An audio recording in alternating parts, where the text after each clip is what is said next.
August 8వ తేదీన రాఖీ పౌర్ణమి రాబోతోంది. ఈ రోజున కుజుడు వరుణుడు ఒకదానికొకటి 120 డిగ్రీలలో నవపంచమ రాజయోగాన్ని తీసుకురాబోతున్నారు. దీనివల్ల అయితే కొన్ని రాశులకు అద్భుతమైన ఫలితాలు ఉంటాయి.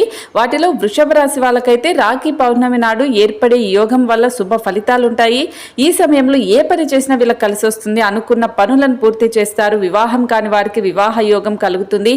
ఆర్థికంగా పురోగతి కనిపిస్తుంది. ఇది వీరికి శుభ సమయం కావడంతో పెట్టుబడులకు సంబంధించిన పనులు చేయాలనుకుంటే కూడా ఈ సమయం ఎంతో అద్భుతంగా ఉంటుంది. ఇక మిథున రాశి వాళ్ళకు కూడా రాఖీ పౌర్ణమి రోజైతే అద్భుతమైన యోగాల కారణంగా వీళ్ళ జాతకమే మారిపోతుంది. సో ఈ సమయంలో శుభవార్తలు వింటారు.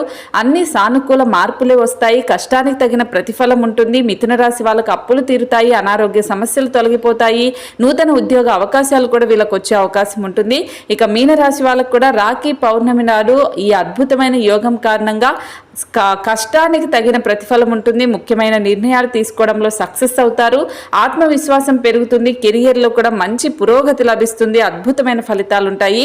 ఇప్పుడు నేను చెప్పిన ఈ రాశులకైతే రాఖీ పౌర్ణమి తర్వాత అయితే తిరిగే ఉండదని చెప్పాలి. మరి మీ రాశి ఏంటనేది కామెంట్ చేయండి.